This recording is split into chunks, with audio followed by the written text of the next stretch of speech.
Sama macam sekolah. Bukan kita menentang ada orang kaya nak hantar anak dia ke sekolah swasta, kamu ada duit, kamu hantarlah. Tapi sebahagian besar rakyat kita tak mampu. Bila tak mampu, dan ini adalah perkhidmatan dan juga tanggungjawab umum yang khusus untuk keluarga dan juga rakyat, maka tanggungjawab menyediakan sekolah itu adalah tanggungjawab kerajaan. Baik. Kalau kesihatan kita ambil pandangan begitu. Untuk orang susah, untuk orang biasa, kena ada perkhidmatan kesihatan universal kepada semua.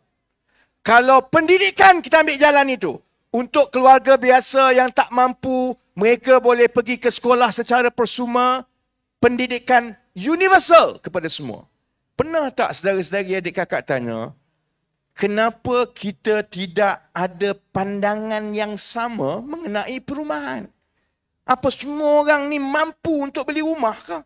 Apa semua orang mampu untuk menyewa rumah ke? Tak ada ke di kalangan kita ini yang susah untuk mencari tempat kediaman, terutamanya bila keluarga kita dah besar, dah ada anak, dah ada cucu, anak-anak ni pun nak kena pergi rumah baru. Tak pernah orang tanya dan berhujah kalau falsafahnya pendidikan perlu universal untuk semua yang tak mampu. Kesihatan perlu universal untuk semua yang tak mampu.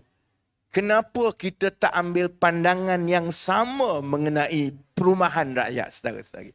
Yang itu yang saya berbeza dengan hampir kebanyakan besar ahli politik yang ada. Pandangan saya, saudara-saudari, dan kalau kita menang, saya akan bising macam inilah.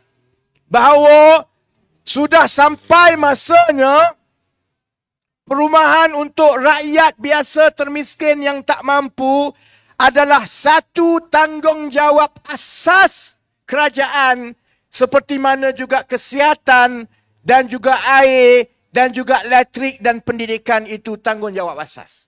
Kalau yang itu kita terima, kemudian kita kena tanya soalan seterusnya. Baik, kalau kerajaan ambil tanggungjawab untuk orang-orang yang tak mampu, bila kita tengok kelayakan dia, kita tengok keluarga dia, kita tengok pendapatan isi rumah dia, kita terima bahawa dia memang tak mampu dengan beli rumah swasta ini, macam mana akhirnya kita nak wujudkan seberapa banyak rumah untuk golongan ini? Sebab model yang digunakan oleh UMNO Barisan Nasional, model JV, joint venture, bekerjasama dengan kroni developer ni, model tu tak jalan. Model itu sampai sekarang rumah tak cukup. Yang dia buat pun orang tak boleh beli, mahal. Sebab itu saya sebut, daripada 5-6 bulan lepas dulu, ini dia bunyi rumit sikit lah. Jadi saya harap pakcik-makcik dengar betul-betul. Kalau tak tangkap kali ini, dengar lagi, esok ada ceramah lagi. Tak boleh dengar lagi. Saya akan ulang-ulang sampai orang faham. Kalau kita nak menghasilkan sesuatu, supaya kos setiap unit rumah itu, dia jadi murah. Kalau swasta buat, kos satu rumah RM250,000, termasuk tanah, untung dia RM80,000 jadi RM330,000. Macam mana kita nak buat ini supaya rumah 2, 3, 4 bilik, tapi kita boleh jual mungkin RM100,000. Dan kita boleh usahakan supaya pembiayaan semua tu kita boleh susun supaya lebih ramai orang ada rumah. Baik. Sudah tentu untuk buat macam itu, kita kena pastikan kos itu, setiap unit itu murah. Kalau nak jual RM100,000, kos dia mestilah RM80,000. Kemudian kita tengok pula, kalau tanya pemaju perumahan sekarang ni, kos-kos kamu yang menyebabkan rumah kamu sampai RM300,000, RM400,000 ni, apa kos yang mahal sangat? Pemaju akan cakap apa?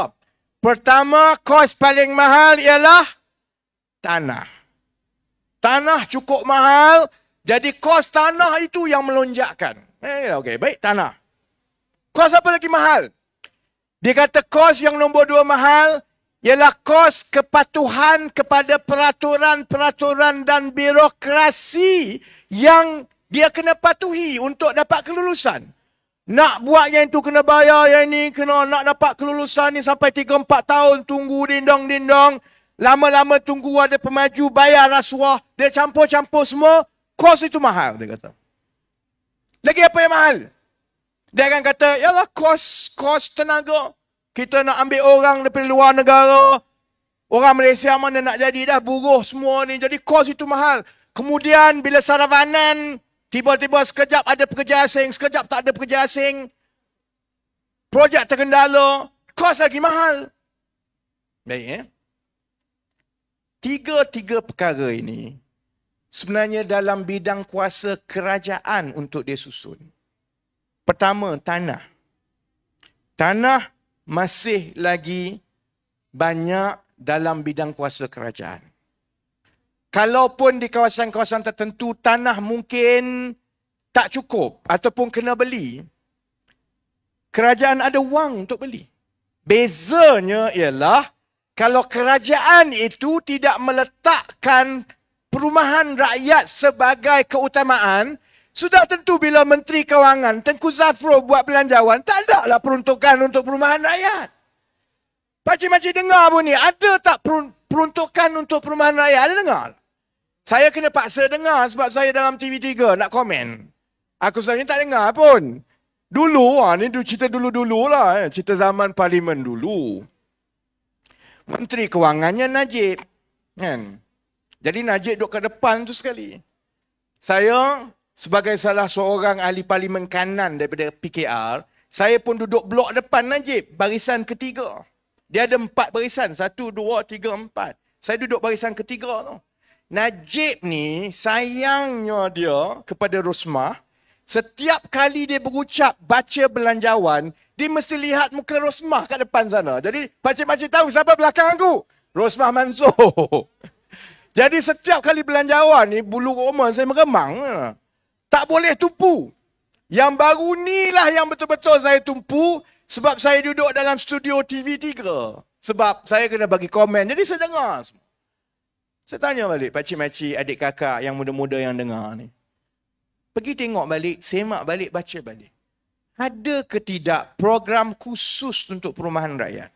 Tak ada je. Ada ke tidak jalan penyelesaian untuk masa depan yang khusus difikirkan dan dihuraikan dan dibangunkan untuk perumahan rakyat? Tak ada. Jadi bila kerajaan yang ada itu, dia tidak letak keutamaan. Utama dia yang penting itu ialah perumahan rakyat. Sudah tentu dia tak fikir. Sudah tentu bila dia tak fikir, dia tak bagi peruntukan. Sudah tak ada peruntukan, mana nak cari tanahnya? Saya mudah saja untuk orang Kuala Lumpur ni. Di kawasan sini, di tempat-tempat lain di Kuala Lumpur semua. Saya nak beritahu begini. Kita buat MRT. MRT tak? Kita buat MRT. Saya melalak daripada tahun 2014 lagi. Saya kata MRT ni gila harga dia. 1 kilometer, 1 bilion. Zaman itu 2014, orang UMNO semua maki saya, kata saya fitnah. Oh ni kaki fitnah ni, raja fitnah ni. Sebab Najib masuk parlimen, Najib umum tahun 2014, kerajaan akan memulakan projek MRT, kos keseluruhan MRT 40 bilion. Dia umum kat parlimen. Jadi bila saya tengok tender keluar, saya duk ikuti laporan-laporan antarabangsa mengenai projek MRT. Saya kira-kira, mana ada 40 bilionnya? 150 bilion total harga keseluruhan. 1 kilometer kalau MRT 3 ni, 1 kilometer 1 bilion. Jadi saya nak beritahu kepada adik kakak yang tanya. Mesti ada yang kat luar tanya, alah kamu sembang je, sembang kari babi boleh terbang. Ini ayat UMNO lah, sembang kari babi boleh terbang. Saya pun tak tahu apa kena-mena kari dengan babi lah kan. Soal ada wang ataupun tidak, ialah soal keutamaan dan kepentingan kerajaan. Dia sama macam kita jaga keluarga kita. Kalau kita pentingkan pendidikan anak-anak kita, kita takkan beli kereta mahal yang kita tak mampu kerana kita nak simpan 200-300 ringgit sebulan untuk anak kita. Kalau kita contohnya pentingkan kesihatan keluarga kita, kita bukan kerja kerajaan, kita kerja swasta, kita akan kurangkan contohnya makan roti canai tiap-tiap hari dekat luar sebab kita nak simpan duit itu untuk bayar insurans kesihatan. Benda ni tak payah tanya menteri. Semua kita faham bahawa keutamaan itu terletak kepada kita. Kita kalau keluarga kita beri keutamaan kepada sesuatu, kita akan kawal dan urus perbelanjaan kita supaya ada peruntukan begitu. Sama juga dengan soal perumahan rakyat. Masalahnya, perumahan rakyat tidak pernah dikira sebagai keutamaan kerajaan, saudara-saudara. Perumahan rakyat tak pernah dapat peruntukan besar. Contohnya macam MRT 150 bilion. Contohnya macam kereta api daripada Kota Baru, daripada all the way sampai Pantai Timur, masuk ke Pahang, semua sampai Pelabuhan Kelang, sampai 42 bilion. Sebab tak ada keutamaan. Sedangkan bila dia mengutamakan projek MRT, kerana projek MRT ni ada syarikat-syarikat besar. Syarikat-syarikat besar ni akan dapat untung besar. Boleh je dia peruntukkan sampai 150 bilion. Kalaulah contohnya, tiap-tiap tahun, kerajaan Malaysia peruntukkan 10 bilion untuk buat perumahan rakyat, saudara-saudari. Saya pasti dalam tempoh 10 tahun, kita ada cukup rumah untuk orang yang baru nak berkeluarga, untuk orang yang tidak mampu, kerana kita boleh buat peraturan. Rumah kamu duduk dekat sini untuk 5 tahun, 10 tahun pertama, pendapatan gini-gini, macam-macam kita boleh buat. Kalau dia nak pindah selepas 10 tahun, masa itu insya-Allah pendapatan dia dah lebih baik. Tapi paling kurang, anak-anak kita ada cukup rumah yang kerajaan sediakan untuk orang-orang yang kurang berkemampuan. Jadi soal pertama, soal tanah, soal wang, ini soal keutamaan yang kita boleh peruntukkan. Bukan soal tak boleh, tak ada duit. Kalau betul tak ada duit, saudara-saudari, kerajaan yang kita ada sebelum kena bubar ni, tak adalah sampai ada 10 orang penasihat, saudara-saudari. Penasihat demi penasihat demi penasihat. Bila dia dah bergaduh sama dia mula bongkar masing-masing lah. 2 hari lepas, ahli majlis tertinggi UMNO kata, tengok PAS ni. Dia ni bukan boleh buat kerja. Demi untuk jawatan, kita lantik dia jadi penasihat pun dia tak boleh buat kerja. Rakyat dah tahu lama dah pun. Bayar saja penasihat demi penasihat. Tapi kalau bab rakyat, bab harga telur, bab harga ayam, apatah lagi bab perumahan rakyat, dia akan beritahu kerajaan tidak ada peruntukan, saudara-saudara. Jadi soal peruntukan ialah soal kemahuan dan kehendak kerajaan. Soal kedua, kalau katakan kita peruntukkan 10 bilion ringgit tiap-tiap tahun untuk bina perumahan rakyat, macam mana kita nak maksimalkan 10 bilion itu supaya kita boleh buat seberapa banyak rumah supaya tak kena sakau dengan kontraktor dan juga yang tiris rasuah semua. Sebab tu saya dan kawan-kawan duk berkempen ni lama dah. Perumahan di negara ini perlulah lebih banyak sains, teknologi, lebih banyak menggunakan teknologi-teknologi baru. Dia tak boleh dah nak buat rumah pakai konkrit pylon macam dulu. Lepas itu ambil pekerja-pekerja asing pasang bata. Tak boleh dah. Mat Saleh tak buat begitu. Korea tak buat begitu. Jepun tak buat begitu. Sebab itu Mat Saleh, walaupun dia tak ada orang ramai buruh kasar, bagus je bangunan dia. Banyak je bangunan dia. Lagi cepat pun. Sekarang ini ada teknologi macam-macam kita panggil. Ada yang orang kata teknologi modular lah. Ada yang orang kata IBS lah. Industrialized Building System. Kalau nak cerita kat pakcik-makcik kampung, mungkin dia tak faham datang apa ni modular IBS ni. Dia mudah saja. Pakcik-makcik pernah tengok Lego tak? Lego. Rumah pun boleh dipasang macam Lego. Buat apa nak pasang? Bapak saya tukang tau, tukang rumah. Sebab tu saya besar tengok bapak saya buat rumah, saya pun kata, Allah, kan senang kalau pergi ambil satu dinding je, pasang je, skru je. Mana ada dah orang letak bata satu sampai 20-30 tingkat ni orang tak buat dah sekarang.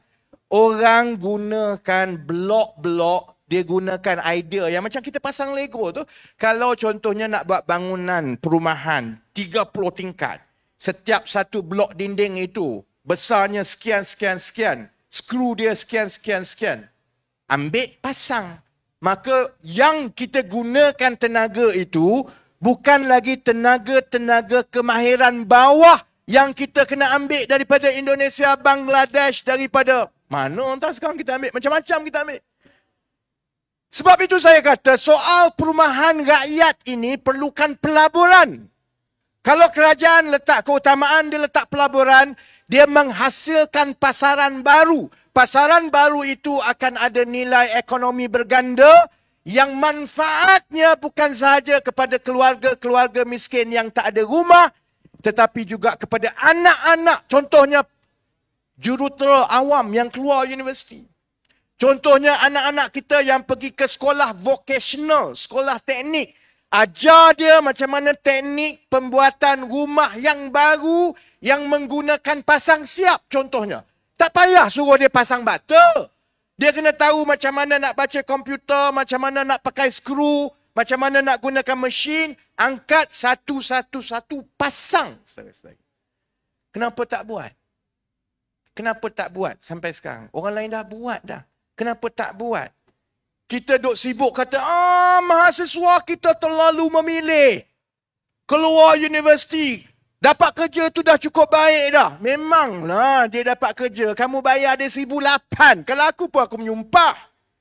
Saya dulu balik luar negara, umur 25 tahun, tahun 2020. 2020 pula. Kalau tak umur saya baru 26 lah tak sekarang dah. Tahun 2002, balik luar negara tahun 2002, umur 25. Gaji saya masa tu macam-macam. Dah 3,750. Baru mula kerja. 20 tahun dulu. 3,750. Mula-mula kerja, paling bawah.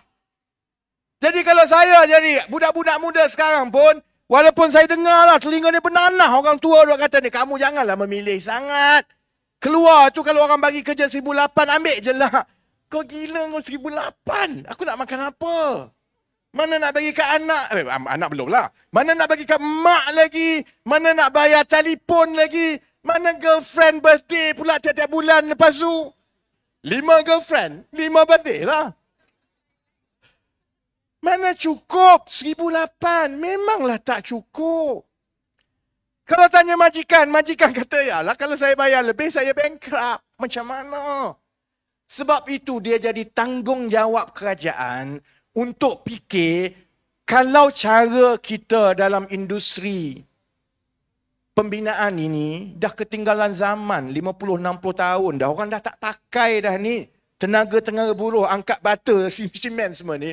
Orang semua pakai IBS, pakai komponen. Kita gunakan kalau dulu 10 orang, sekarang kita pakai 2 orang.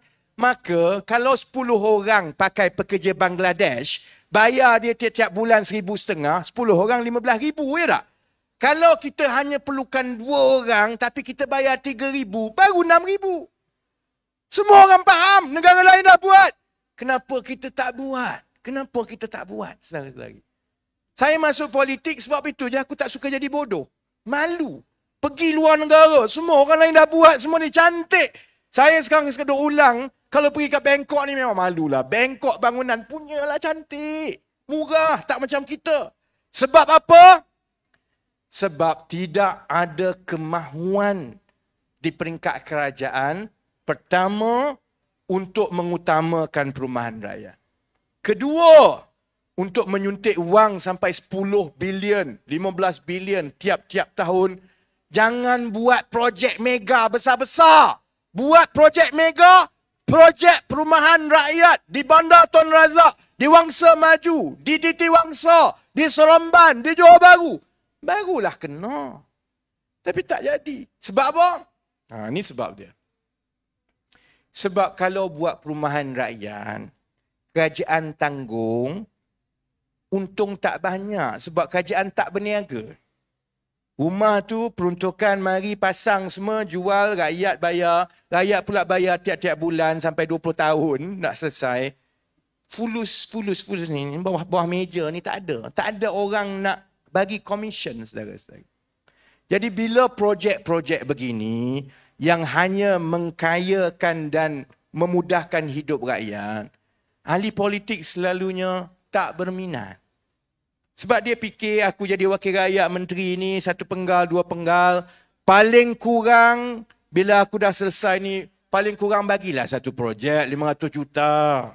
Itu yang dia berlumba-lumba. Walau macam mana kita bongkar pun, pakcik-makcik ingat, ada lagi. Ada. Ada lagi. Ada.